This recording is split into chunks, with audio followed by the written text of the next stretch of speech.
Welcome to the September 4th Sustainability Commission meeting.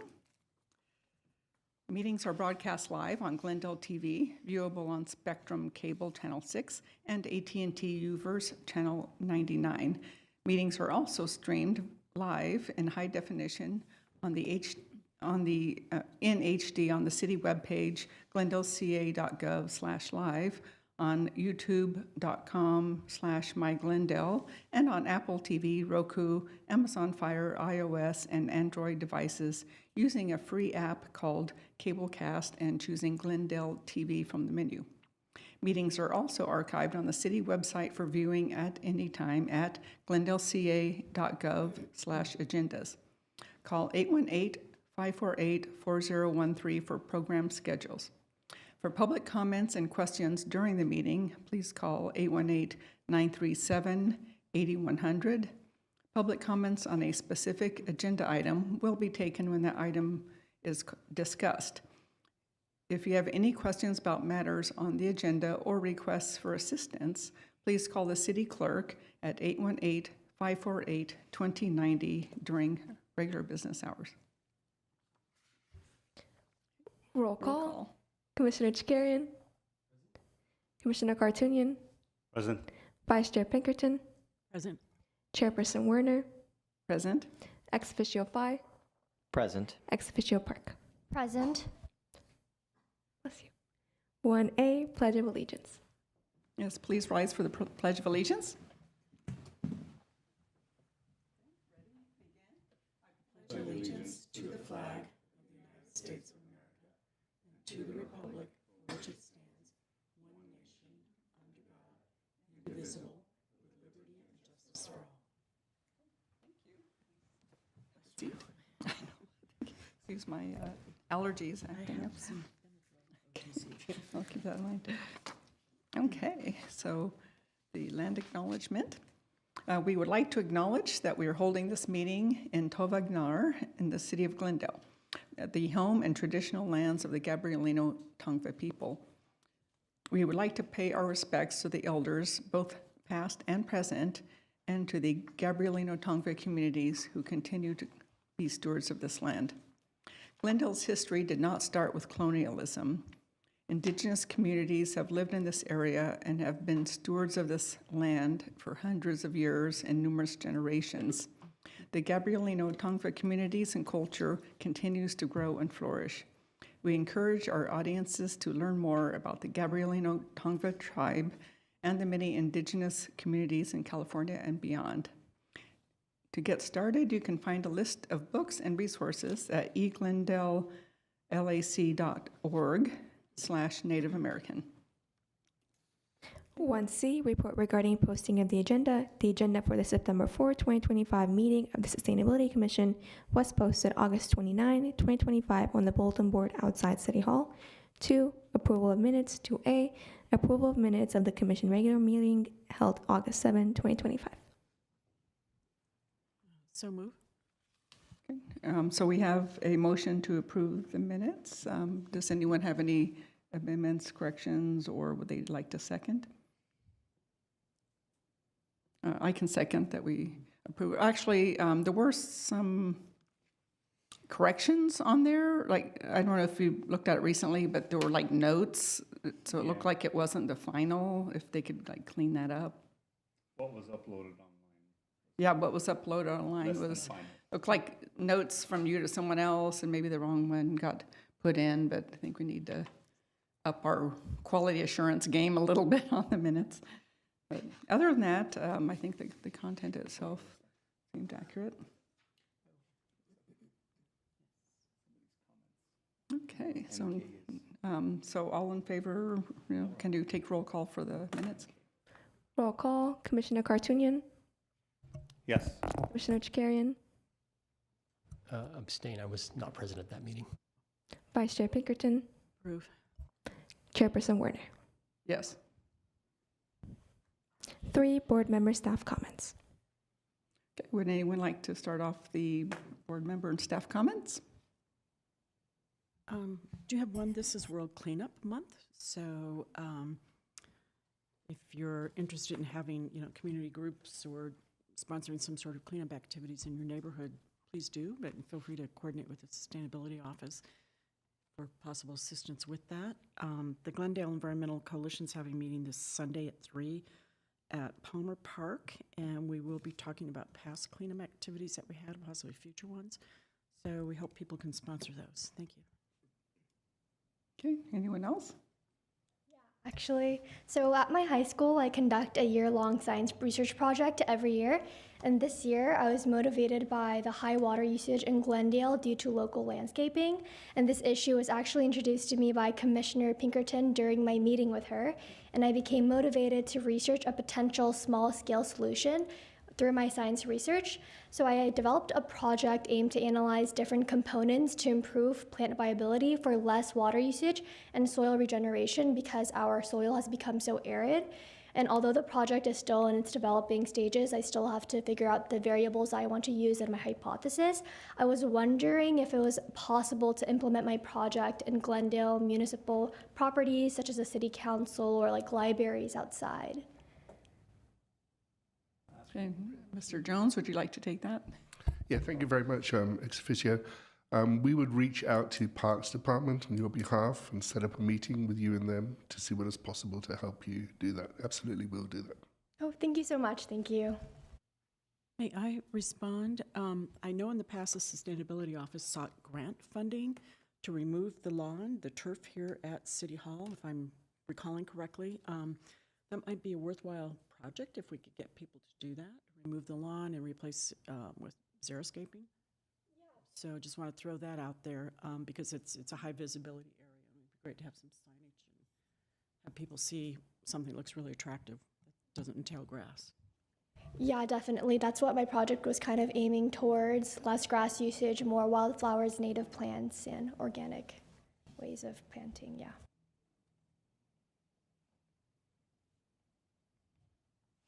Okay, anyone else? I would just briefly like to wish the Alex Theater 100th happy birthday. Today is there's a gala later today for some city folks, and so to acknowledge that 100 years ago today was when the Alex Theater first opened, so it's always great to have this part of our history still be with us. I remember going to the theater when it was still owned by Mann Theaters, and they used to show regular movies there and so on, and it's since become a cultural resource for all of us, and great adaptive reuse of old motion picture palace. So, and that's it for me. Oh, yes. So at this time, I would like to read these accommodations. These are both for our ex officio members that we had with us over the past year. So this one is presented to Mary Gazarian, honoring the contributions of Mary, who demonstrated exemplary leadership through her innovative actions, her student-led climate talks, and Earth Day Fair planting station brought valuable environmental education to residents of all ages. As a student sustainability commissioner, she continued to demonstrate her unwavering dedication to volunteering and community engagement. Her efforts left a lasting impression on residents and high school students, contributing to the development of a greener Glendale. So, yay. And then I'll read the second one, and then we can take a few photos. Okay. And let the record show that Commissioner Bazemore has joined the dais. Yes, welcome. And the second Environmental Stewardship Award is presented to Samantha Sanchez with gratitude for her remarkable leadership and steadfast volunteerism. We recognize Samantha for founding Glendale's first teen prom clothing swap. During her time as a sustainability commissioner, she fostered community engagement through her dedication to community service and environmental education. Her initiative and passion continue to inspire her peers to work toward building a greener Glendale. Okay. So if the commissioners would like to join the honorees in the front for a photo opportunity.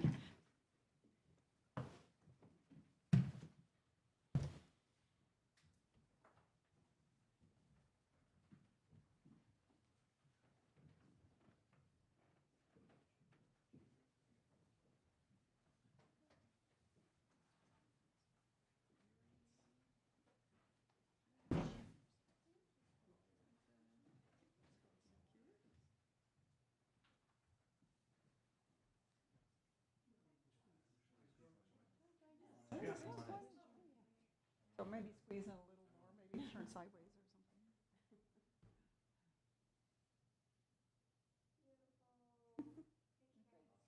Thank you, and thank you for everything.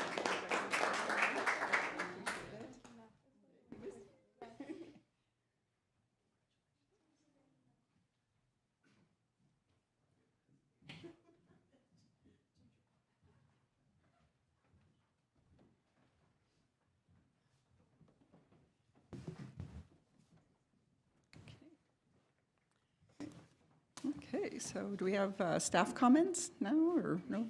Or, Commissioner Bazemore, did you have any commissioner comments? Not that you're here. Sure, okay. Yeah, I was thinking of a couple things today. Let's see, I wanted to start with highlighting some recent updates from the South Coast Air Quality Management District. I saw news yesterday that they are now offering rebates, I believe, or I believe it's a rebate for heat pumps. This is through the Go Zero program. So they just launched this as of yesterday, and I believe it's starting at as much as $3,000 for single-family homes in kind of quote-unquote or designated disadvantaged areas, I believe. I'm forgetting what the exact terminology is, but that's a good chunk of money. So I encourage folks to please check that out. That's for single-family and multifamily homes, as well as commercial properties.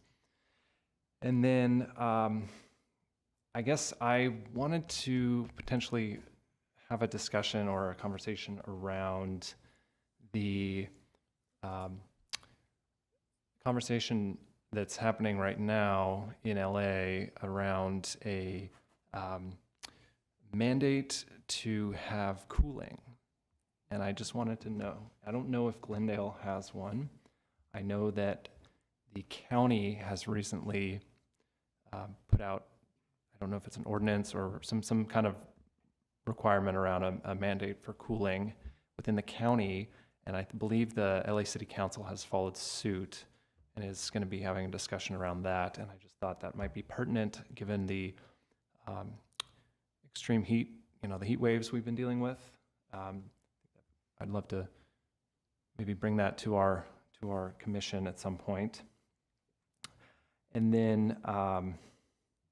lastly, I'd like to second adding that to the agenda. Thank you.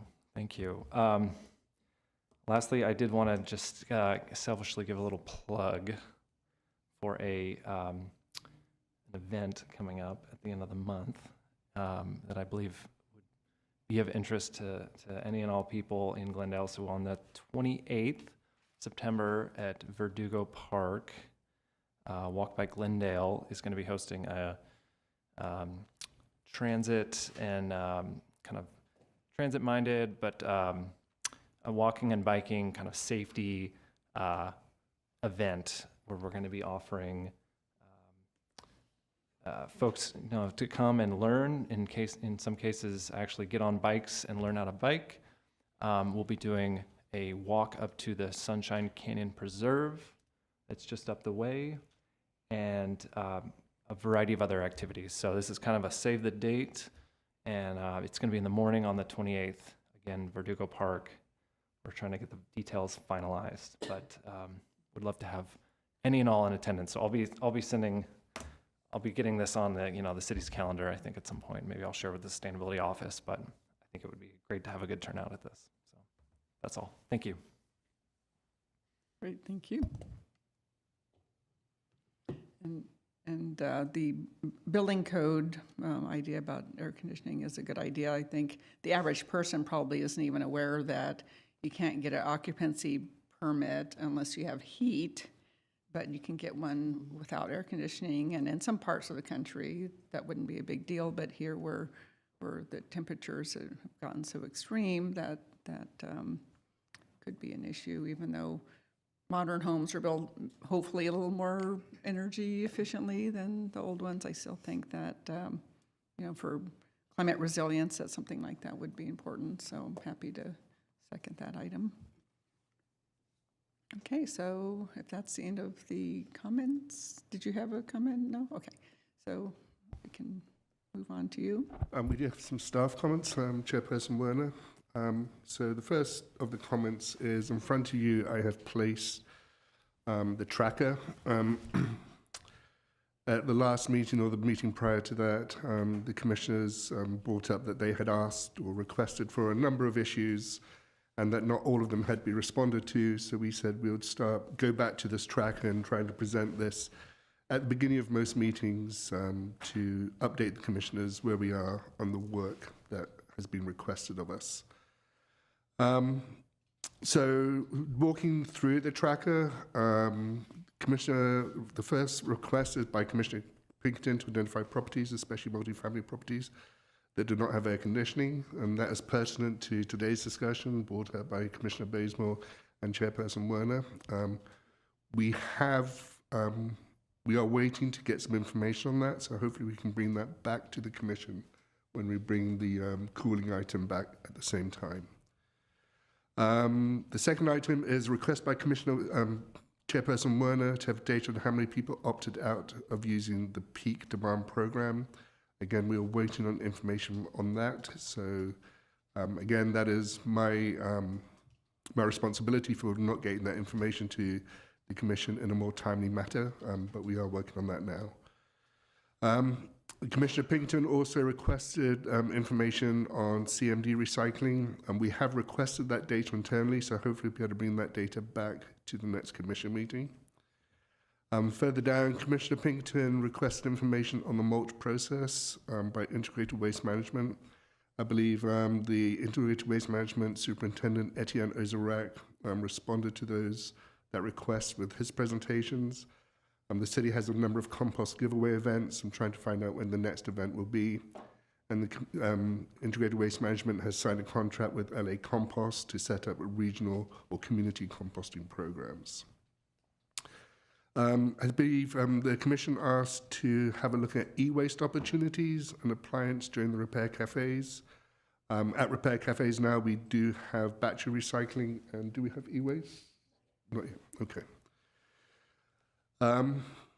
The Commission requested information by Parks on the use of generators at city events, and we did get a response from Parks, and I think we've provided this response to the Commission before, but just in case, I'll reiterate the response that they gave us. This is from Community Service and Parks. All the generators that are used by Community Service Parks are electric, apart from the one which they are used at cruise night, which is a whisper quiet generator. The reason they use that one for cruise night is there are no electric generators currently that will last 12 hours or so, so they end up using the whisper generator for that. They purchase smaller generators for special events and for concerts, and they rent a generator, and all those generators are electric.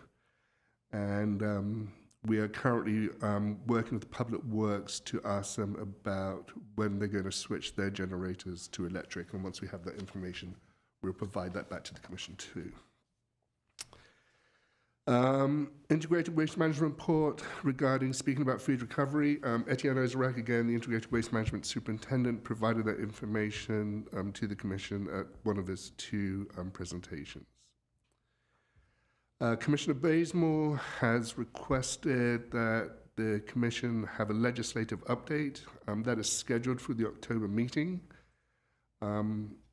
What's going to happen with that, hopefully, is we're going to have the consultants come down, discuss what types of issues that the Commission wants them to track, and then we can start tracking that earlier, and they can come back to the Commission earlier in the year, like April, with what's happening in Sacramento.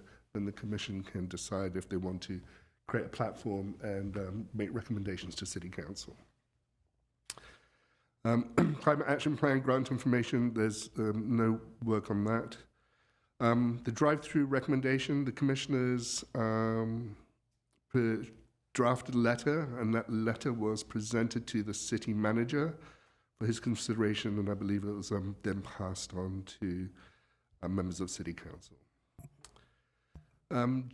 Commissioner Pinkerton requested signage on Glen Oaks Boulevard median, stating that recycled water is in use to recycle those medians. We're actually working right now to have those signs printed and then put up, so that should happen fairly soon.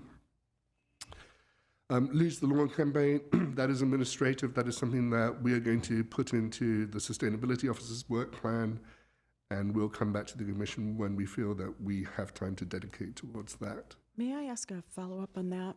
I think one of the data I was looking for that is, I believe the statistic is 40% of all potable water, 40-60 goes for irrigation, outdoor irrigation purposes. So I was looking for gallons of water consumed as best estimate by Glendale. And also, I think I'd mentioned, can we estimate the amount of green waste, grass clippings generated by lawns?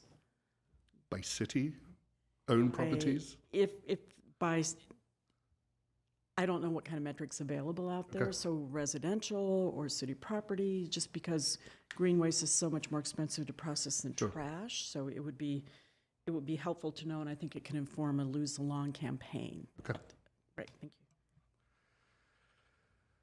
you.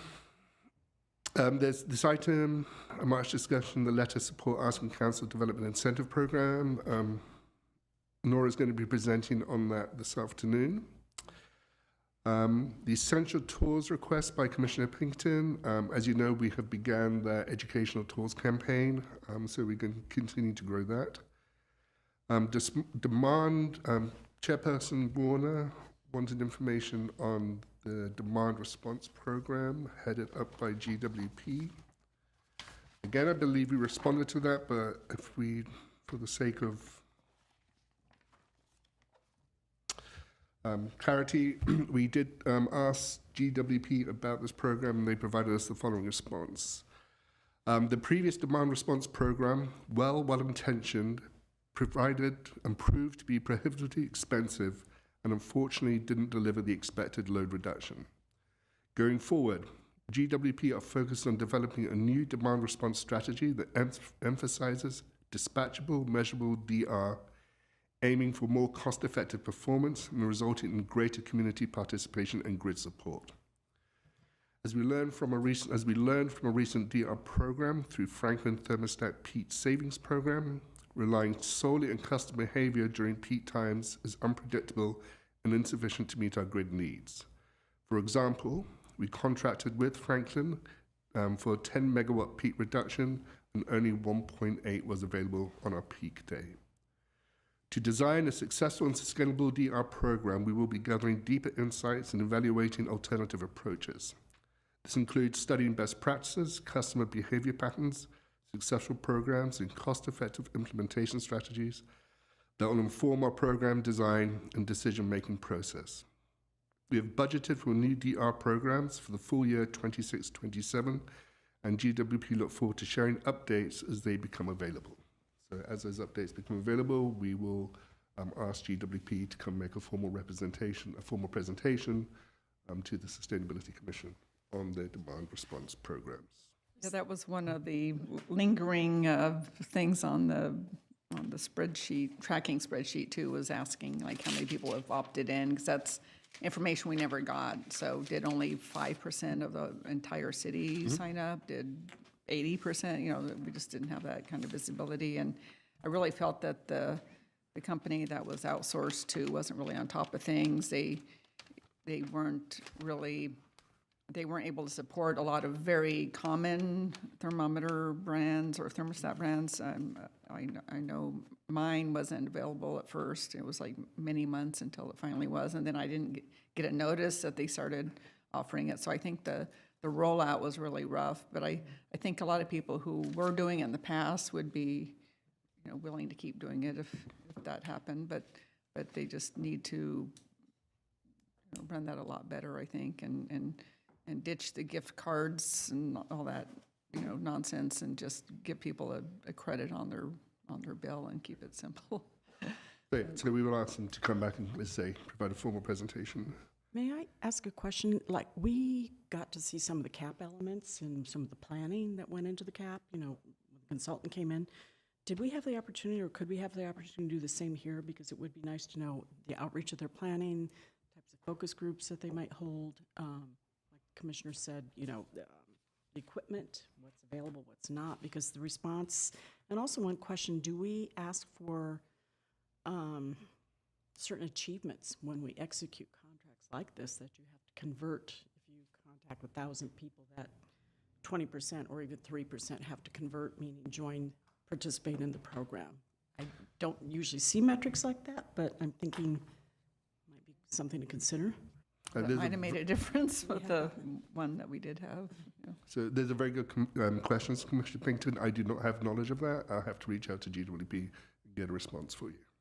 Yeah, it would be nice if we could recommend to them that they do a survey of what kind of thermostats people have, because I'm sure I wasn't the only person in Glendale who tried to register and wasn't able to because my thermostat wasn't supported. So, I don't think any of us got a survey in the mails asking what kind we got. So it seemed a little random as to which ones were supported at the outset, and it may not reflect what was actually in people's homes. We get very good questions, but I have no knowledge, so we have to get that knowledge. David, if I could ask a follow-up question on the one item where Parks and Rec is going to get back to us on generators, electric versus gas power generators, that whole answer. Why not plug in during a cruise night most of those trees at the sidewalk, because that's where we plug in the holiday lights. Why not charge the vendors a flat fee to plug into the grid and do away with generators altogether? Yeah, I agree that electric batteries right now, they're not available to last 8 to 10 hours. But once you plug in and if you pay a flat fee, you do away with that. I mean, at convention centers, at hotels where you have these events, the venue charges you a flat fee based on the amperage that your needs are. Some are going to use, let's say, a fryer that uses more electricity versus a light bulb that is a lot less electricity. My recommendation would be to do away with generators altogether. You have kids that are walking around on the sidewalk with gas power generators. Yeah, they're quiet, but they're still giving off fumes, and it's a family event, and we're exposing our families to those fumes. So I don't know how to convey that to Parks and Rec, but I would like it to be a recommendation that they look into that. The other question that I have is the August 14 item. It's the ledge presentation,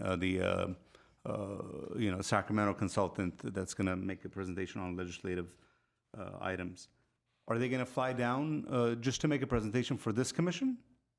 I don't know whether they'll be flying down. Probably be Zoom or electronic. My recommendation is if they're going to fly down just to make it wouldn't be just a for this half-hour commission. presentation, I'd rather have them do it online. There's no need for the city to pay for a flight and hotel and whatnot. Yep. Thank you for those comments, commissioners. Just two more. Commissioner Bazemore requested information on the big beautiful bill on the city. We don't, I believe that was it. We don't have any information on that yet. And then finally, Commissioner Pinkerton asked about our environmental preferable purchasing policy. I think this isn't specific to an incident where the commissioner attended an event and there was some bottled water Right, at that event. So we do appreciate the commissioner bringing that up to us. And as we continue to roll out the policy, I think it's important that we use moments like this to reinforce the expectations and guide staff towards full compliance regarding these policies.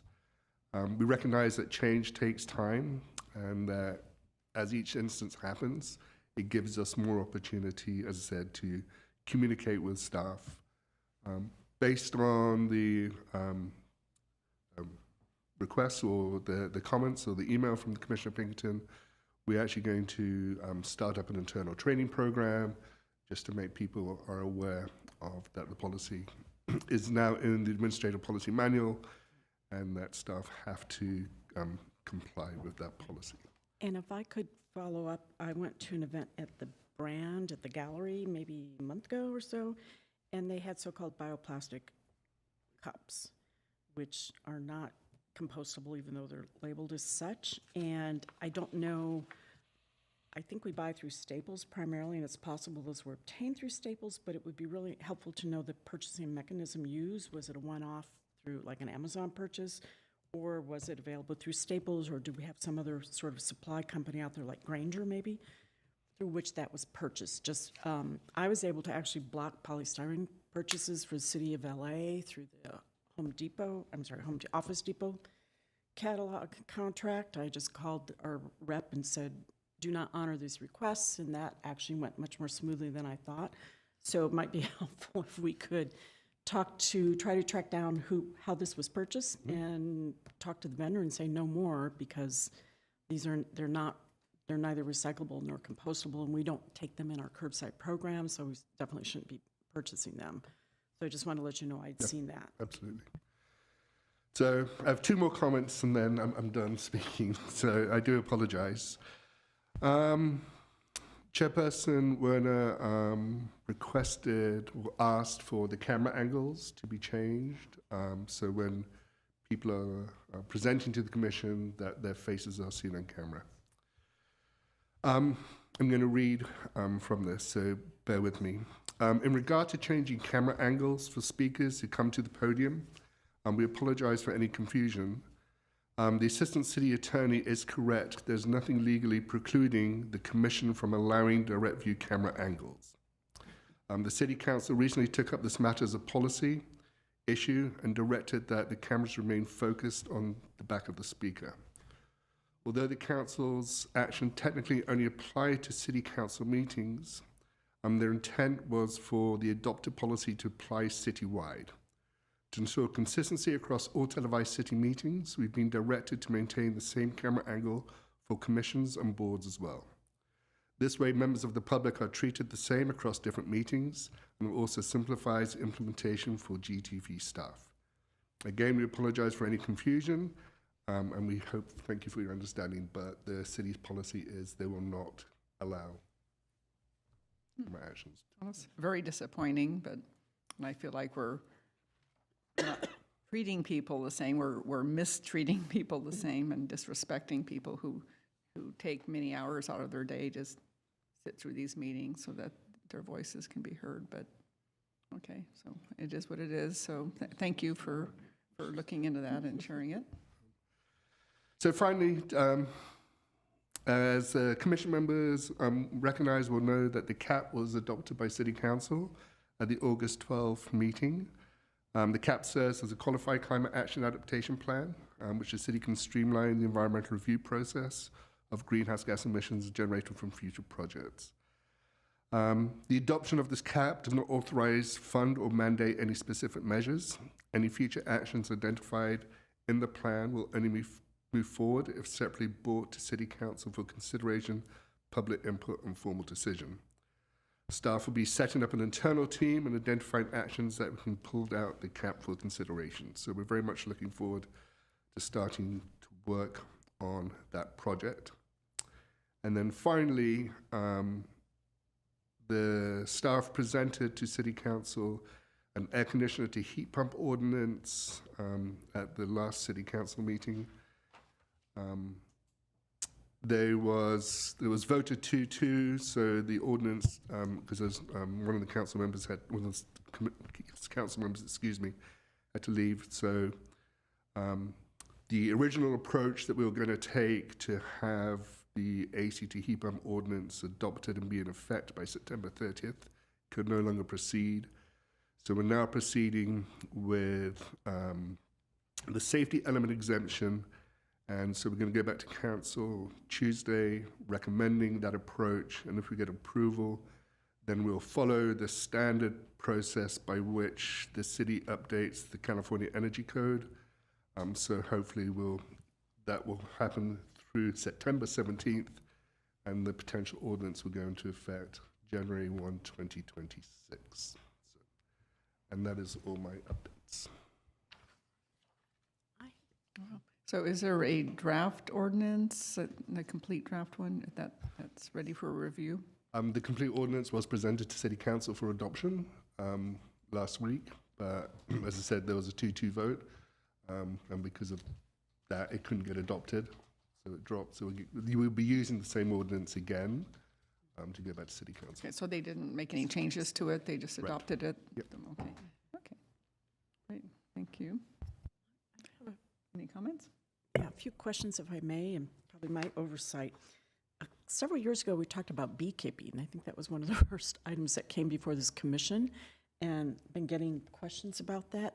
Do we know the status of the ordinance? It was we made recommendations and, very detailed ones, Right. and the city council voted to add that to the ordinance, almost exactly what we wanted. There was a few minor changes to it. Apparently, people can't find it when they're searching for it. I have not looked myself, but okay, I'll just. Yeah, just yeah, wondering. It was urban adopted. beekeeping Okay. is allowed in Glendale with certain restrictions, like Right, having to right. have a freshwater source, and there's a limit on how many hives you can have Right. based on the property size and the distance away from the property lines and that kind of thing. Makes sense. Maybe it was a keyword search gone bad. Other question. Well, it should be in there, so that's something to bring up if it hasn't Right, been if it's not. updated. My other question, this was kind of along with the essentials tour. We talked about the possibility of environmental film series with the library, backed by exhibits and/or presentations. I'm just wondering about the status of that. I'm going to follow up with you as to which film exactly, and then we can move forward. And actually, we'll have an opportunity to suggest items for new business, correct? During the meeting? We'll have an opportunity to introduce items for new business for next time. Is this it? Yeah, I would So do if you that want now. to do Okay, those- all right, this is it, okay. Trying to get local restaurants switching to compostable foodware, as we know, has been very challenging. I wanted to let you know about an initiative I'm doing for City of LA, where we talked to two casual stores. One's Miffy's Coffee, I don't know if there's one here, and the other's Tremana's, where if customers bring in their own reusable food or beverage containers, they do get a discount, and a pretty generous discount. So that's just something I wanted to mention to you if you ever, when you're convening groups of restaurant owners, maybe something to throw out. And I can provide you a flyer I did for LA on the AB 619 law, which is a law that allows people to bring, doesn't require the restaurants to accept reusables for their customers, but allows them to. So I will send that to you. And one other thing, our former Mayor Paula Devine put me in touch with some buyers at Adventist Hospital. So you may want to consider involving institutions like the hospital, GCC, GUSD, when you do your outreach on foodware. They were very amenable to sharing their contracts, pricing information, sources, et cetera, on foodware. The hospital, for example, has reusable for patients, but they have disposables for the employee cafeteria. So I said, well, maybe you ought to start looking into the incentive, give a discount if they bring your own.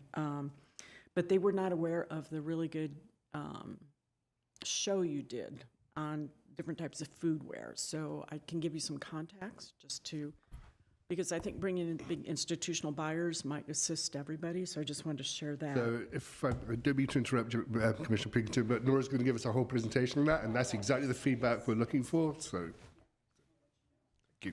And just, I'm sorry, bear with me. One other item, SB 54 is a law that was adopted in 2022, I believe, with the idea of mandating plastic items, foodware, packaging. You have to achieve certain recycling rates with those. The law, in my opinion, has been gutted. The most recent version of the regs basically exempt all food packaging. There's a caveat in there. If the packaging is designed to ensure the integrity of the product, blah, blah, blah, well, that covers every type of product. It's packaging. It's exempt.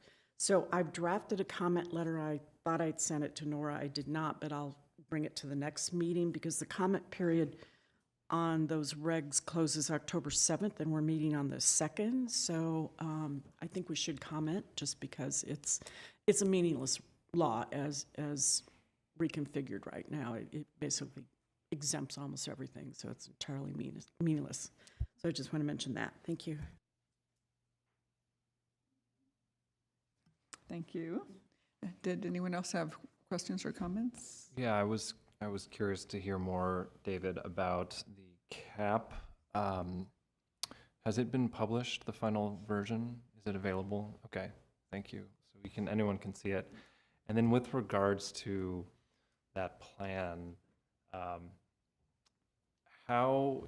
how do you envision the Sustainability Commission kind of interacting with that plan? I know it's been something we've worked a lot on and kind of hyped up a bit, and I'm just curious now what your office is like anticipating going forward now that it has been adopted.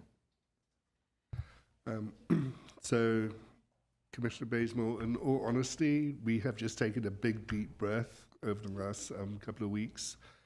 Nora and I are going to have a planning meeting update soon to exactly address these type of questions, how we're going to go forward with the implementation process of the CAP and how different departments will fit into that, how the commission will fit into that. So we'll be more than happy to present you that at the next meeting, our steps going forward, but we're going to meet to do that. We haven't done that yet. Okay, that makes sense. And again, congratulations on getting to that finish line there. So thank you. And to the commission for all the work that we did too. Yeah. Next is oral communications. Discussions limited to items within the jurisdiction of the Sustainability Commission. Each speaker is allowed 5 minutes. Sustainability Commission members may question or respond to the speaker, but there will be no debate or decision. The matter may be referred to staff for investigation and report. We do have one caller on the line. Okay, let's hear from them. Alex Gusayan, can you hear me? Yes. Go ahead. All right, thank you. Just a few items. One, I'm not sure this is totally in the purview of the Sustainability Commission, but in terms of sustainable transportation, there is that survey out right now for the Glendale Beeline Buzz Plan. So if you could amplify that within your networks for people to go, it's open till October 31st. Fill out that survey and, hopefully improve the viability of the Beeline as a sustainable alternative for people to take around town. Second, I just want to report back that, ever since the gas leaf blower ban has passed and, you're seeing gas leaf blower use kind of decline, it's not totally, everybody's not compliant on that yet, but where it has been compliant, it's made such a big difference in the air quality at the time of days, in neighborhoods, in apartments, in the alleyways, just on walks. So, you're still getting things blown in the air by the electric leaf blowers, but it is such a difference not to have the enormous emissions from the gas, the very simple gas engines on those. So that's a great win, great quality of life win, more sustainable electric, but it really has a material impact on just quality of life. That's great. Another item, one of the commissioners mentioned the viability of plugging into those electric outlets on various city streets for events instead of gas generators. I mean, I agree that in theory that would be a dream. The issue is, I think I'm not sure if you're aware of those outlets, they look like they're just typical 15 amp, maybe just providing maximum 1,500 watts per outlet, kind of like your normal household outlet. I really doubt that's enough compared to the energy output of a gas generator or the kind of equipment that a lot of these vendors would use. They could probably work for some smaller operations, if they just have like one hot plate or two hot plates or something, like low induction cookers. But I'm assuming, it's worth exploring whether, with GWP, if those are wired for something more, you could charge a flat fee if it has the power, or if it just infrastructure is not there. I suspect it's just not robust enough. It was probably not conceived as something to provide 20, 30 amps worth of power to several different vendors compared to the energy density of gas for the generators. But I agree, in a dream world, that'd be great. Finally, so I think I must have missed when the commission went over the heat pump ordinances and the REACH codes, but council had some concerns in terms of equity and this and that. I think what wasn't pointed out strongly enough, although it did come up, was how small a percentage of the public benefits program would go towards the heat pump rebates, the proposed increased rebates for heat pumps.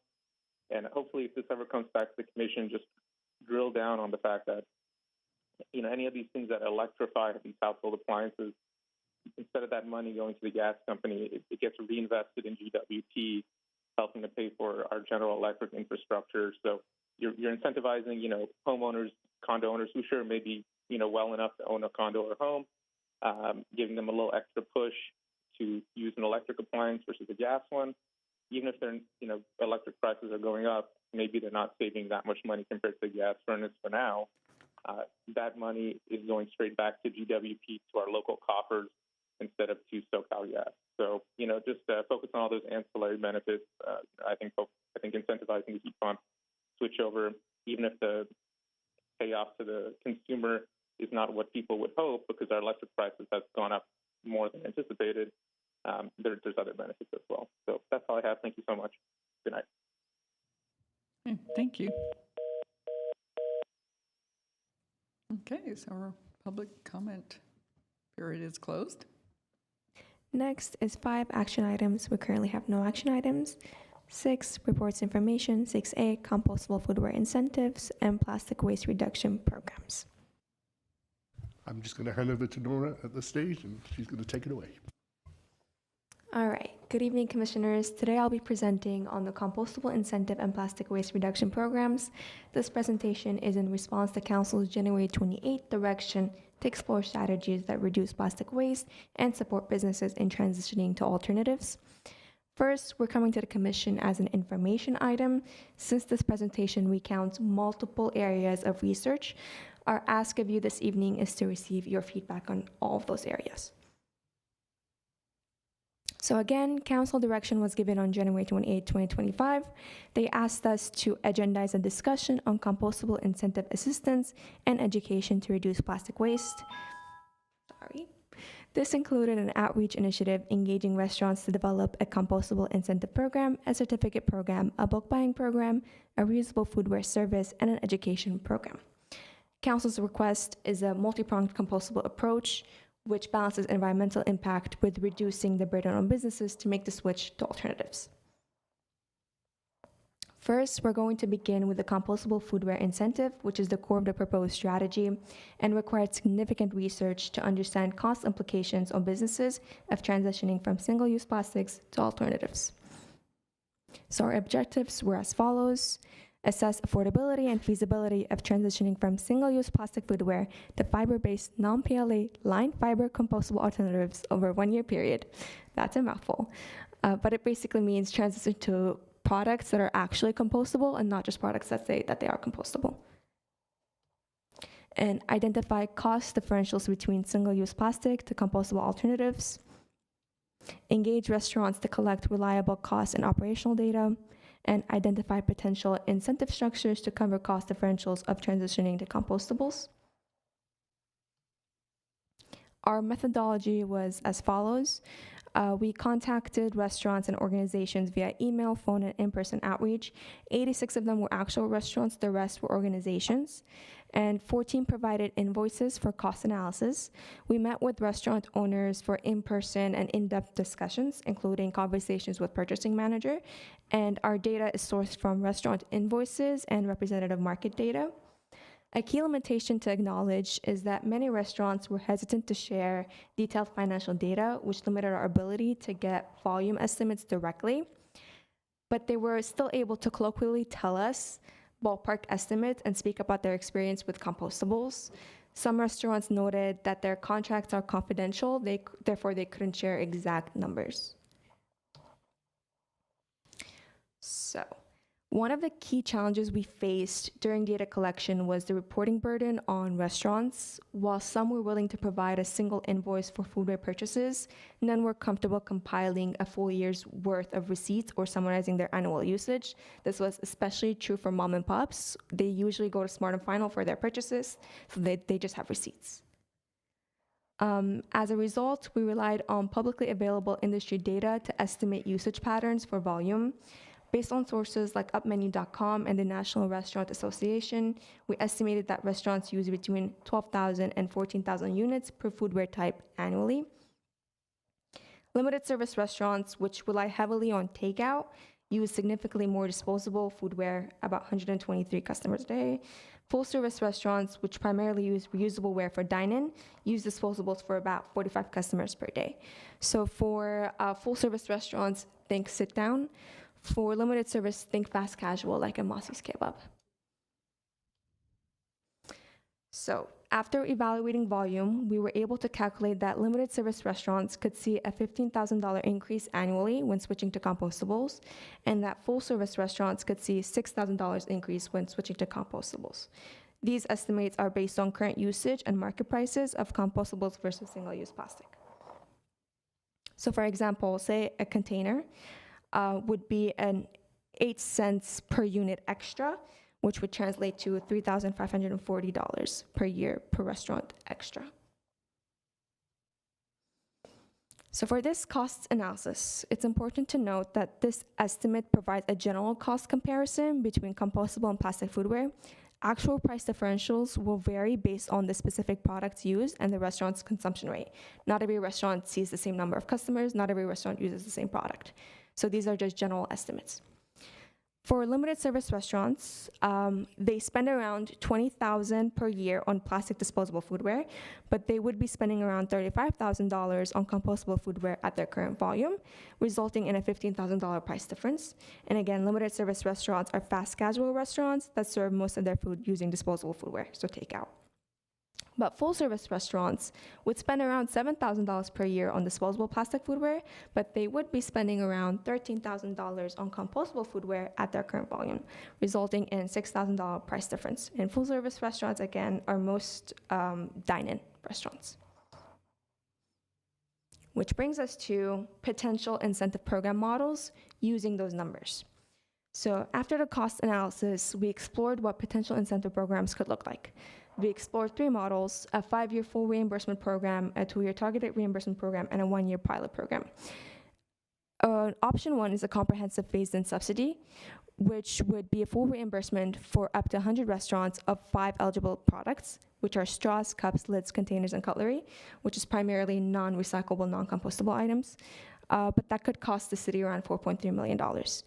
Another option is targeted short-term reimbursement for 2 years. We could reimburse straws and cutlery for up to 100 restaurants, and that could cost about $840,000 per year.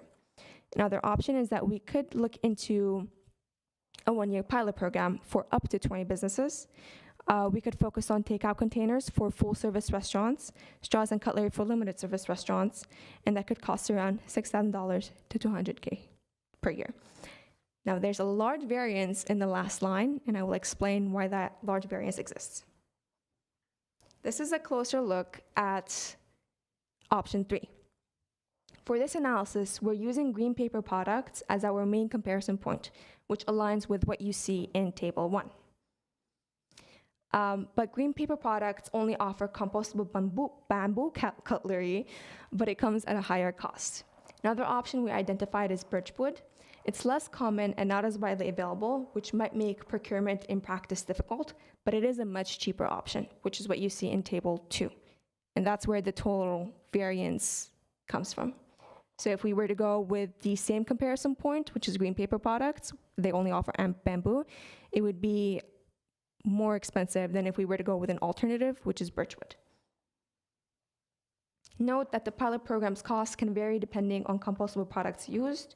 In practice, the number of participating restaurants and the program scope would be adjusted based on a detailed estimate that reflects the actual expense of each participating restaurant. So these are just estimates. So to reiterate the pilot program strategy, because it is a lot of information, so it could potentially support up to 20 full-service restaurants in switching to compostable takeout containers with an estimated annual cost of about 26,000. It could support up to 20 limited service restaurants in switching to paper straws with an estimated annual cost of 13,000. It could support up to 20 limited service restaurants in switching to compostable utensils with an estimated annual cost of 17,000 or 141 based on the product. The total can vary from 60,000 or 200,000 based on which product we used. A targeted pilot program is the most feasible and cost-effective approach, and it's a scalable approach. It would enable higher quality data collection through increased community engagement or foster trust with local business owners. It serves as a low-risk trial, and it incentivizes businesses to help inform policy through measuring the effectiveness of on-request foodware policies at their locations.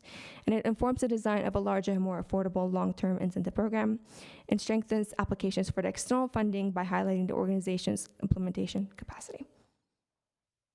Basically, it is a low-risk and high-impact program. And we also have several complementary strategies because there was more than one ask in Council's direction. So we were asked to look into a certificate program. We do have a green business program, and staff would continue to implement and promote the green business program, which we have tier 1 and tier 2 classifications for those, which recognizes businesses that meet environmental standards and adopt sustainable practice. What we could do is we could add an additional certification that would recognize businesses that already use compostable materials, because we did meet with some businesses who were already using compostables. So we could just add recognition for them that they could display, and we could use the names of those businesses and display them on our website. Another thing that we explored is bulk buying programs. So we met with a GPO, which is a group purchasing organization. The organization is called Integra.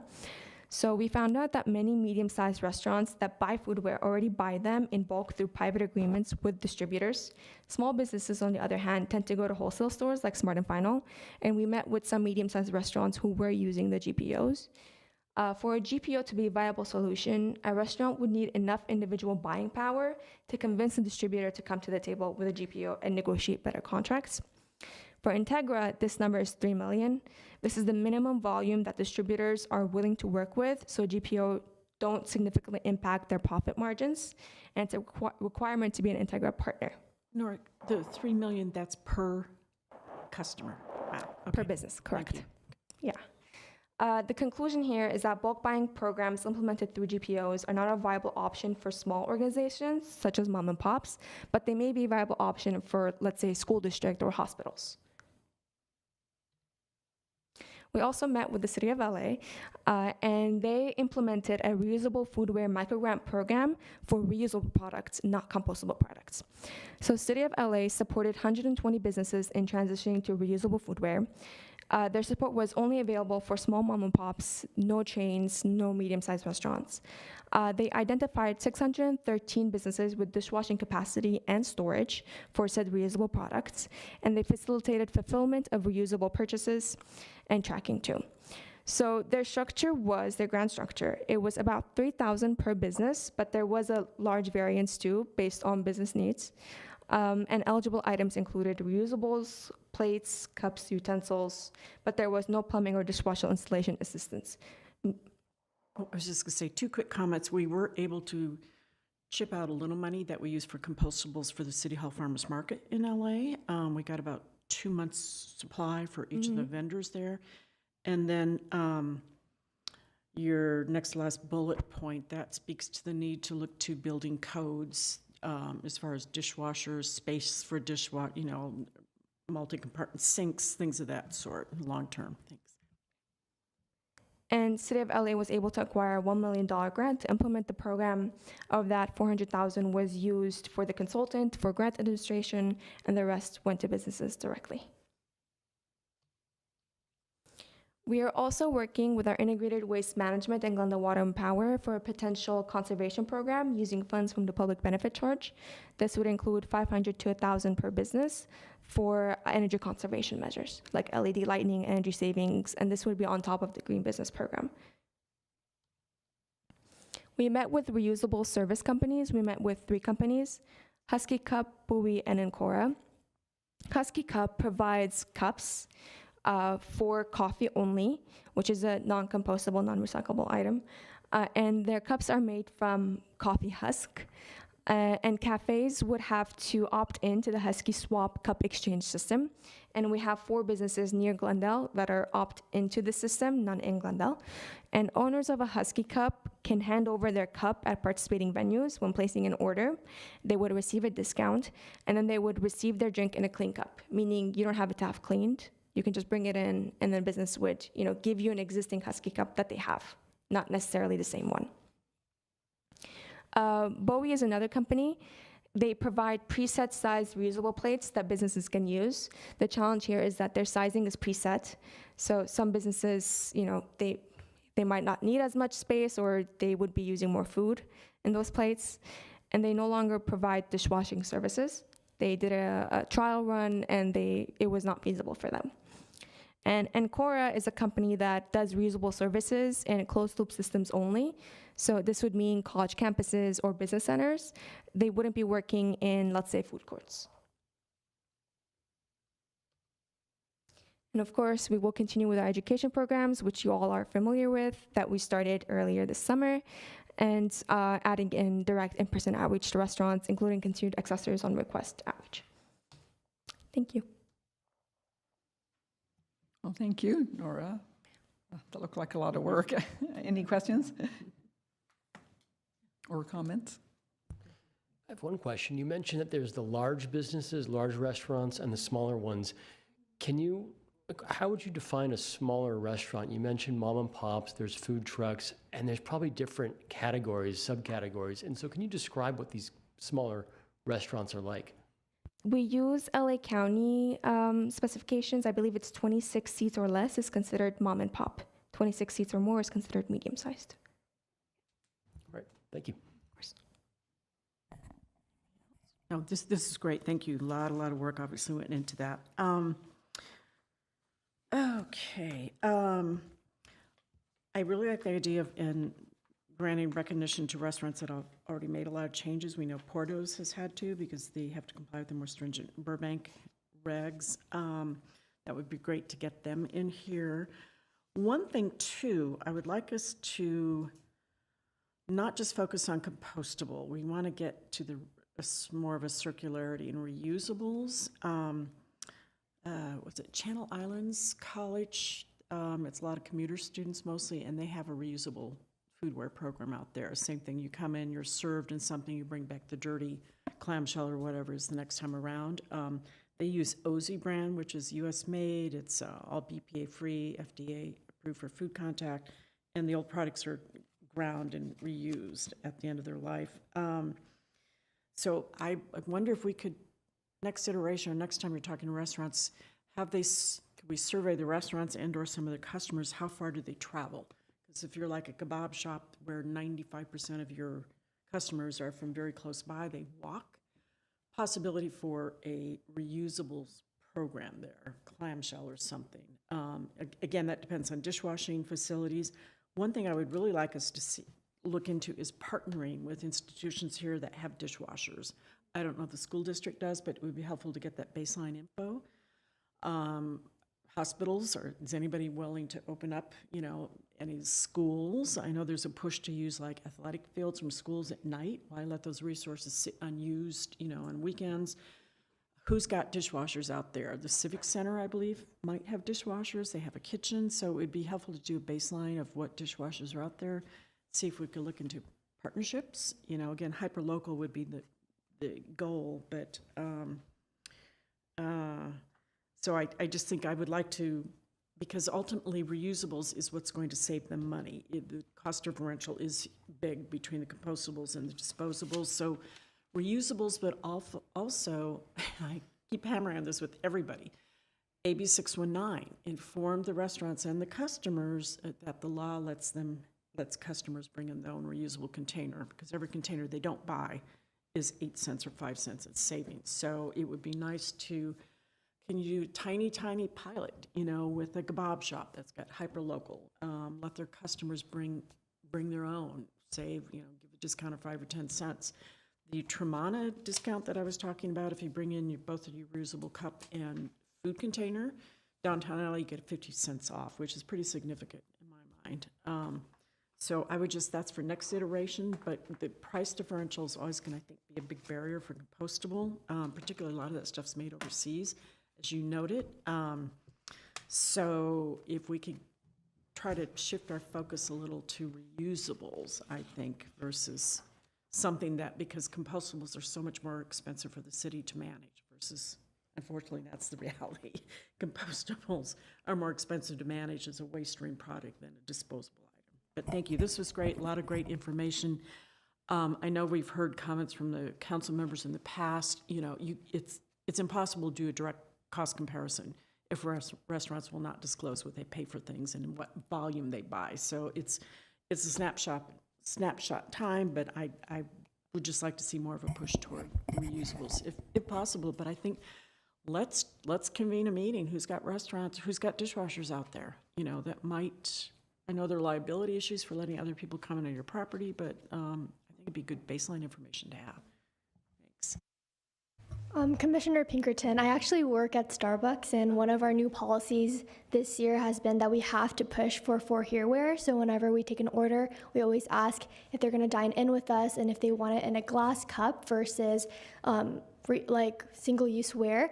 And I think maybe advocating that and promoting businesses to turn towards for Hereware and maybe doing like a city event, like where we push businesses to provide a 10% or like a 10% discount, 10-cent discount on for Hereware, and then see where that takes us. I feel like that'd be pretty fun.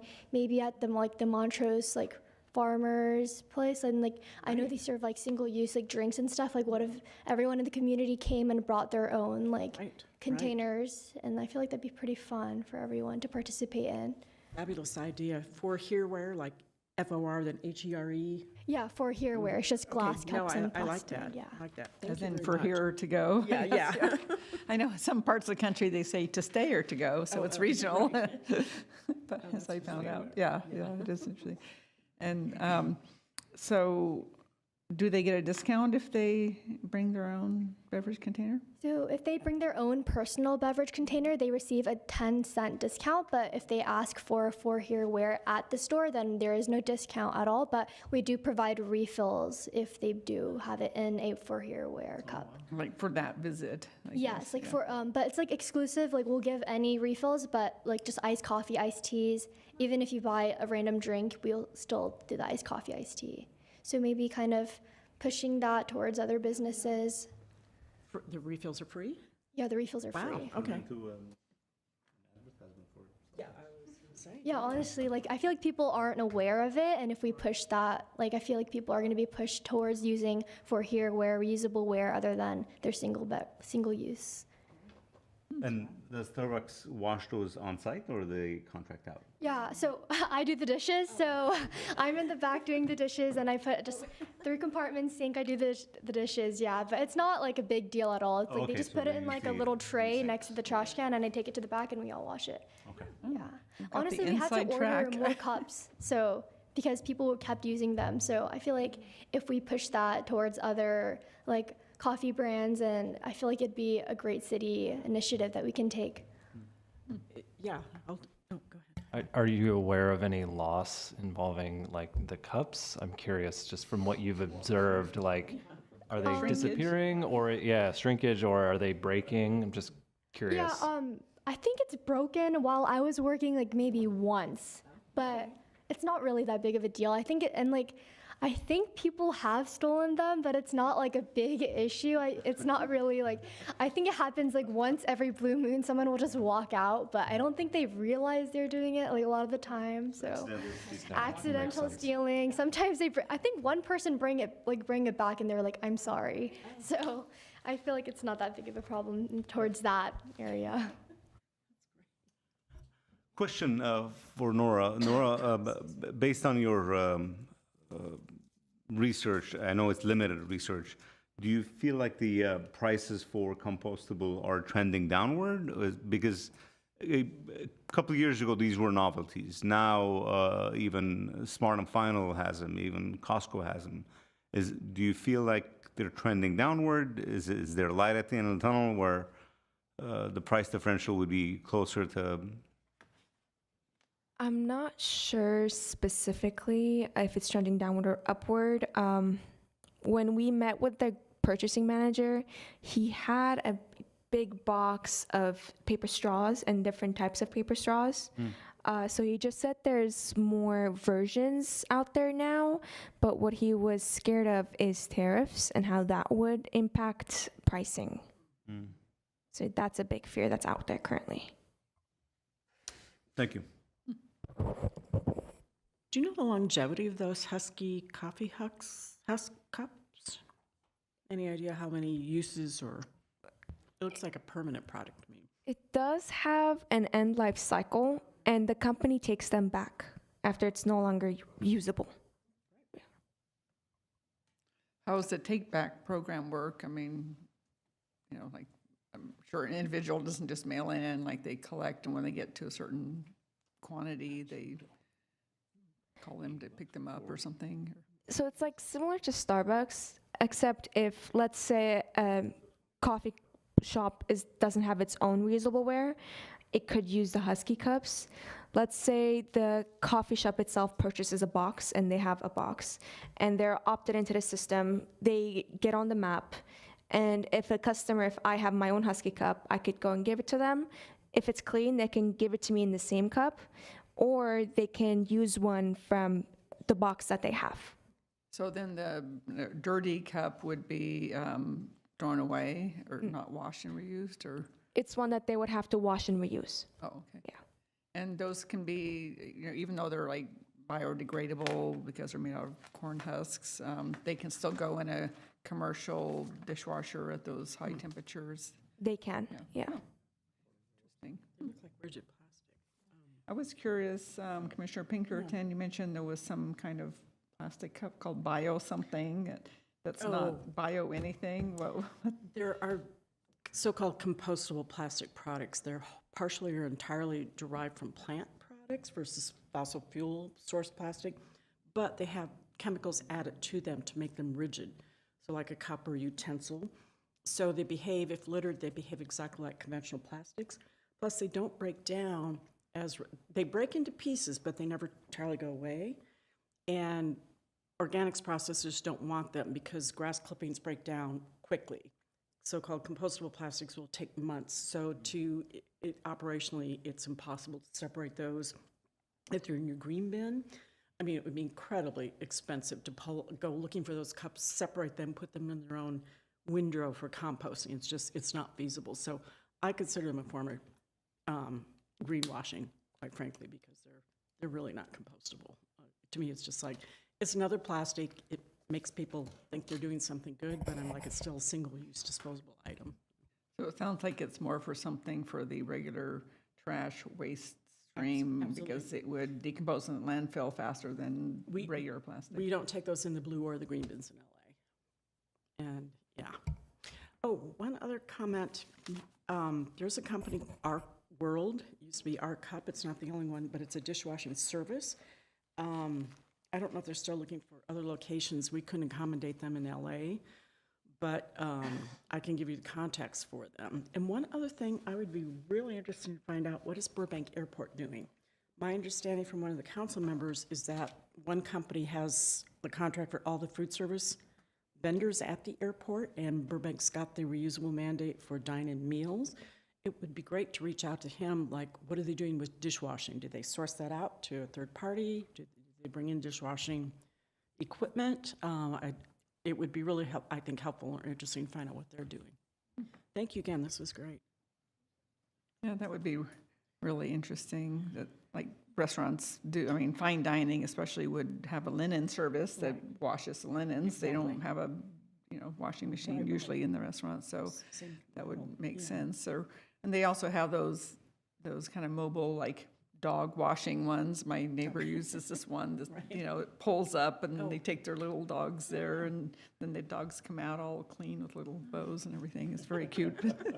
But then you get, or maybe everyone uses the same dishes, so it's not like, oh, those are mine. They can just give you fresh ones, take your dirty ones.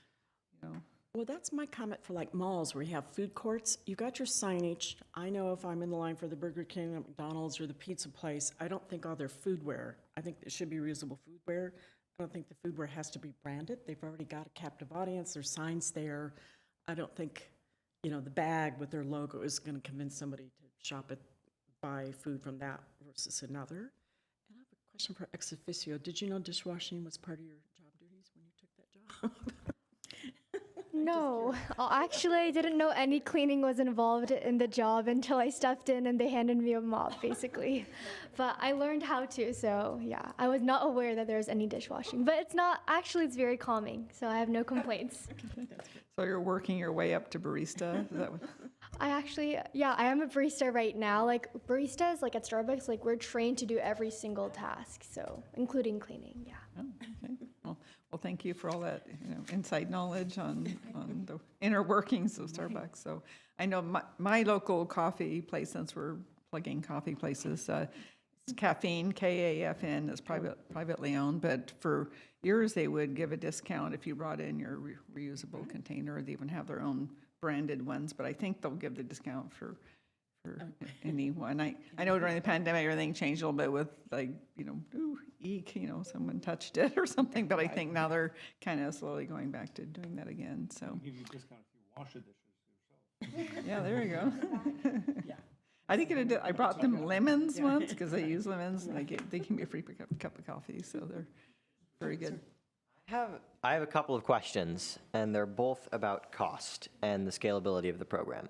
So there's a large variance in the cost of the pilot program because of birchwood versus bamboo.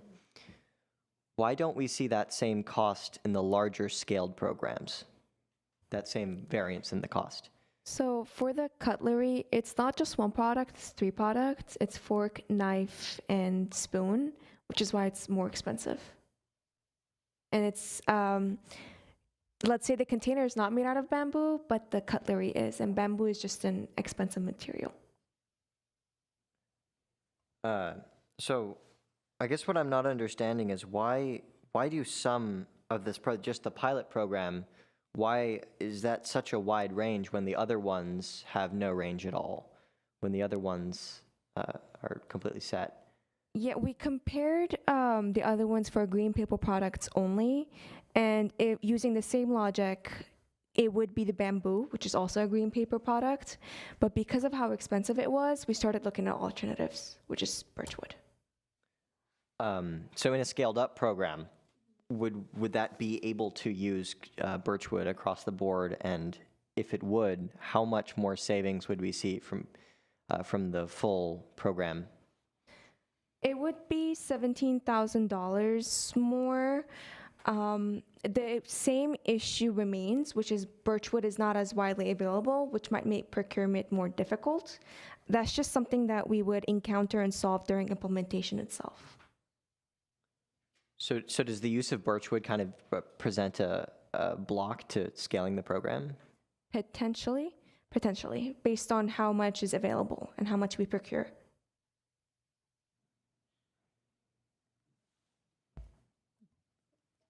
Just an additional question. I was wondering if there was any differences between the compostability of birchwood versus bamboo.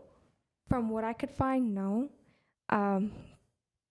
But it is a newer product, but so far, no, because it is wood. So is this being presented to City Council in the near future? So I think the purpose of today, as Nora mentioned, was to get your feedback on other things that we should look at as we continue to do the research on this. We will be coming back to the Commission with this as an actionable item for you to make recommendations to City Council how we should proceed. But we didn't want to do that before we had your input and all these great ideas that have been presented to us today. We'll go away and do additional research when necessary, but also understanding the original scope of work that was provided to us by City Council. So some of the items that you talked about today, we may not include directly in the report back to City Council, because as I said, we have a scope of work. But yeah, this is just, today was to get this great feedback that you've provided us, so we could go away and make the report more comprehensive and come back to the commission with that comprehensive report. And as I said, an action item to make a recommendation to City Council. We are set to meet with more Chamber of Commerce groups to present our findings because we did involve them in the beginning phases. I'm sorry, with whom? Chamber of Commerce. Oh, Yeah. Chamber, okay. Yeah. But now that, we use their input to come up with our findings, we want to take our findings back to them. So we are set to have more meetings. The one obvious recommendation that I have is that whatever program we end up with, because it's limited number of recipients, participants, I would prioritize the takeout restaurants because they're getting the biggest impact. If somebody wants to take their leftovers home, they can bring their own container to a restaurant. But it's the takeouts that are getting the grunt of the impact. So whatever program we come up with, we need to find a way to prioritize those restaurants. That brings up a question. What is the process for selecting these restaurants? You mentioned some of the plans, there'd be 100 restaurants, others it'd be 20. So is this, we allow people to apply and we accept, or what is the selection process? I'm curious there. It would have to be a case-by-case cases of us meeting with the restaurants one by one and seeing if they're a viable option based on their volume use and based on what the products that they would need, and if the funds that we are potentially allocated could cover the products that they would need. And at the time, we would calculate how much switching to compostables would cost and if it's a viable option. So it will be a slow step-by-step process. They would apply, and then we would see if they're viable or not. That's a great answer. A follow-up question to that is one of the things you're considering whether these businesses could pass on those costs to their customers. So there's some businesses, a coffee shop, for an example, where people would be more environmentally conscious and they would pay an extra 8 cents for the better product versus a more of a volume place where people just want to get their food and go, and they're less environmentally conscious, where the customers would be less likely to shoulder the cost of those increases. Is that something you're taking into consideration or could take into consideration? That is something that businesses brought up from the businesses that we spoke to. That is one thing that they're scared of. They don't want to pass on cost to customers because that would mean that less customers would come. So it is a worry of theirs. Great, thank you. Thank you. Well, I like that this program, unlike the previous version, it's more about the carrot than the stick, and that, let's incentivize people to try this out and to adopt these compostable foodware items rather than, punishing ones who don't, and that sort of thing. So I like that aspect of it a lot, and it would be nice to have, an idea, maybe a little scorecard of like what considerations might go into all that. I assume part of the participation would mean they'd have to share that data of how many they buy. They can't keep that a secret any longer if they're going to be part of the program, I assume, and just what their volume is and that kind of thing would be helpful. So I wish you luck with that. If I think of any other things once I've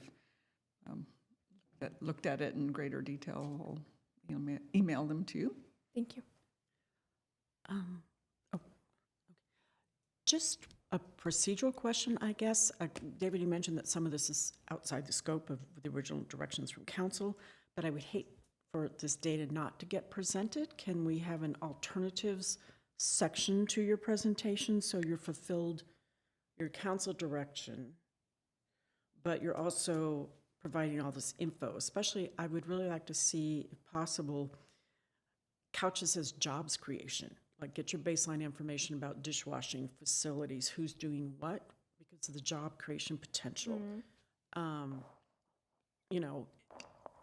Those are jobs with baseline skills required, so we do need entry-level jobs like that. But I could see maybe couch this or say this is job creation. Also look at the cost to the city.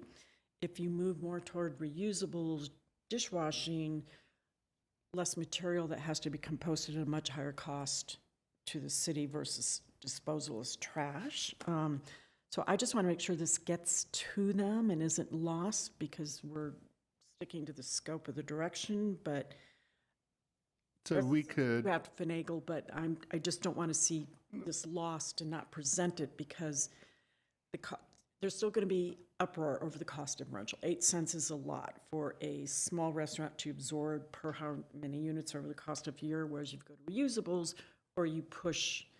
I would like to see a suggestion about a small circular reusable pilot, something to test because of the greater cost savings to be had, and also link that to job creation via dishwashing, the old catering type services we had. You had a catered event, somebody brought in the china, took away the dirty china, washed it, et cetera. So just want to make that comment. I hate for these additional suggestions that we've made and prioritization to not get to council. Thank you. yeah, I think like we did in the climate action adaptation plan, we could have a co-benefits section where we could put all this stuff in. Yeah. Great, well, thank you. Are there any other questions, comments? I guess I would just quickly second Commissioner Pinkerton's last point. I really appreciated that about having a kind of reusables pilot alternative. I think would make a lot of sense. That makes sense to me.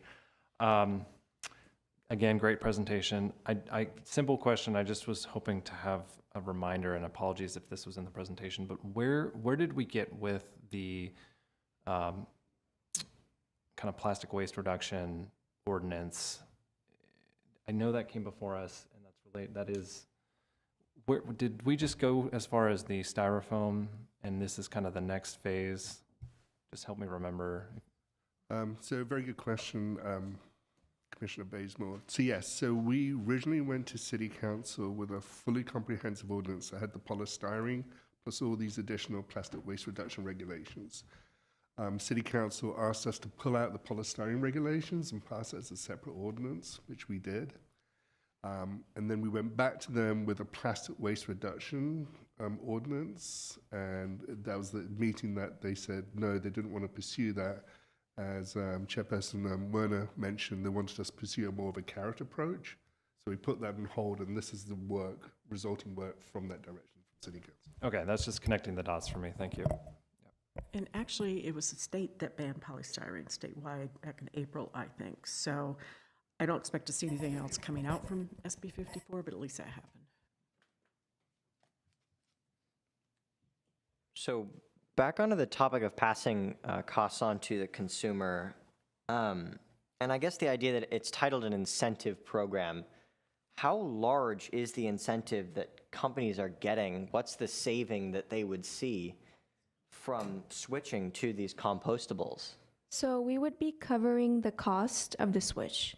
So let's say I believe it's $15,000 for a limited service more to switch to compostables. Potentially, the city would be covering that differential cost. That's the idea. So companies aren't getting much of an incentive to switch. It's just if they were to switch, it would cost no more. Correct. So they still have to purchase foodware because it's a restaurant and they have to have foodware. So now instead of purchasing plastic, they would be purchasing compostable, but it would cost them the same amount, potentially. Okay. Is this on a reimbursement basis as far as the cost differential? Yeah. Just one other thought came to me. It would be great if the city could develop some signage about the environmental and/or other benefits of switching away from disposables.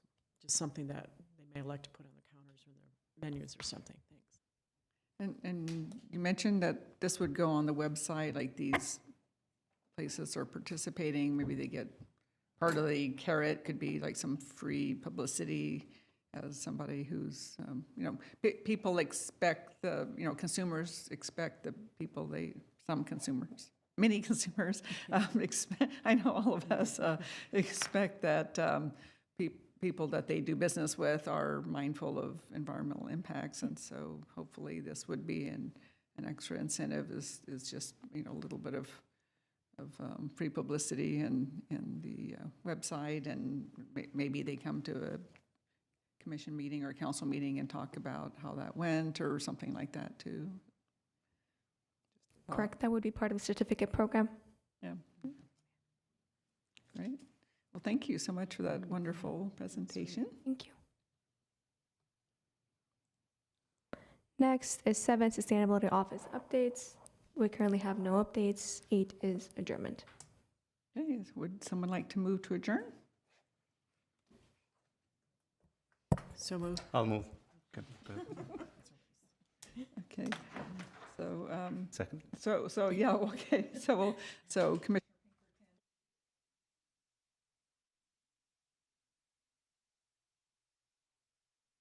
Thank you again. That was really, really